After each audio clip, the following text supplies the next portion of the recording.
Pablo Alboran, masakerong Espanyol. Pablo Alboran History in Tagalog.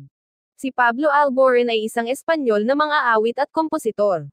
Siya'y ipinanganak noong ika-31 ng Mayo taong 1989 sa Malaga, Espanya.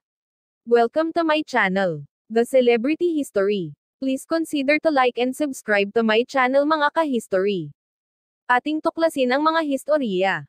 At ating kilalanin ang ating mga celebrity. Mapa local man yan at international. Siya'y kilala sa kanyang mga awitin na may malalim na damdamin at pagkakabuo ng musika.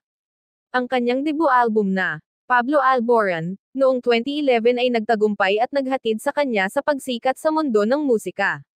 Isa siyang kilalang OPM, Original Filipino Music, artist sa Pilipinas at sikat ang ilang kanyang awitin dito. Si Alboran ay nagpatuloy sa paglabas ng mga album at mga awitin na patuloy na nagpapakita ng kanyang talento sa musika. Si Pablo Alboran ay nagmula sa isang pamilya na may malalim na pagmamahal sa musika. Bata pa lang siya, ipinakita na niyang may talento siya sa pag-awit at pagtugtog ng gitara. Nagsimula siyang sumikat sa pamamagitan ng YouTube kung saan siya ay nag-upload ng mga video ng kanyang mga awitin. Naging daan ito para mapansin siya ng mga talent scouts at eventually ay makapirma siya ng recording contract. Ang kanyang debut album na, Pablo Alboran, ay nagkaroon agad ng malalakas na reviews mula sa kritiko at umabot sa numero 1 pwesto sa mga charts sa Espanya. Kasunod nito ay nag-release siya ng ilang mga album tulad ng Tanto, 2012, Teral, 2014, at iba pa.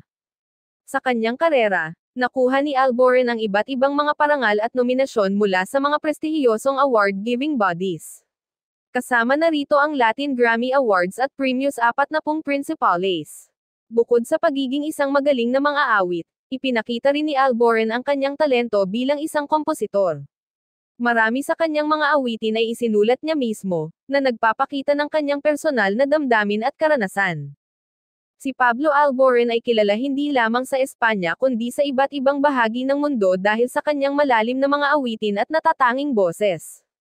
Si Pablo Alboran ay kilala rin sa kanyang pagiging advocate para sa LGBTQ dagdag rights at kanyang pagiging bukas tungkol sa kanyang sariling pagkakakilanlan. Noong Hunyo taong 2020, inanunsyo niyang siya ay vice-presidente ng China Carlos Foundation, isang non-profit organization na nagtatrabaho para sa mga kabataang LGBTQ dagdag. Bilang isang singer-songwriter, kilala si Alboran sa kanyang kakayahan na magbigay buhay sa kanyang mga awitin gamit ang kanyang emosyon at pagkaka-interpret. Ang kanyang mga kanta ay madalas na nagmumula sa kanyang personal na mga karanasan, pag-ibig, at buhay. Dahil sa kanyang taglay na talento at kontribusyon sa mundo ng musika, naging kilala si Alboran hindi lang sa Espanya kundi pati na rin sa Latin American at iba pang mga internasyonal na merkado. Ang kanyang pangalan ay patuloy na sumisikat sa industriya ng musika sa loob at labas ng Espanya.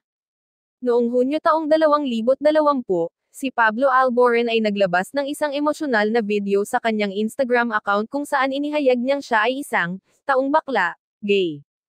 Sa video, ipinahayag niya ang kanyang pasasalamat sa suporta ng kanyang pamilya at mga kaibigan sa kanyang pag-amin.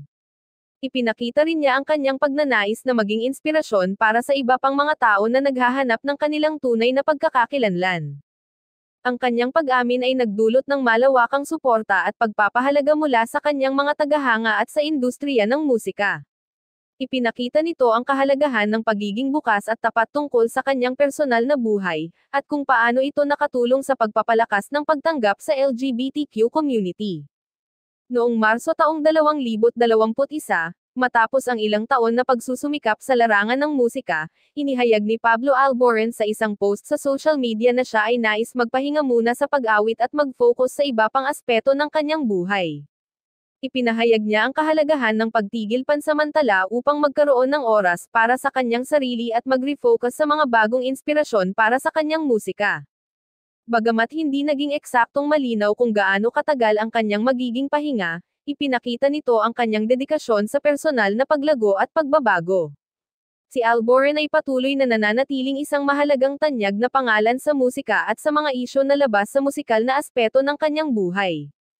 Thank you for watching. Please consider to like, subscribe and hit the notification bell Para updated po kayo kung may bago tayong upload mga ka-history, maraming salamat po at magandang araw po sa ating lahat.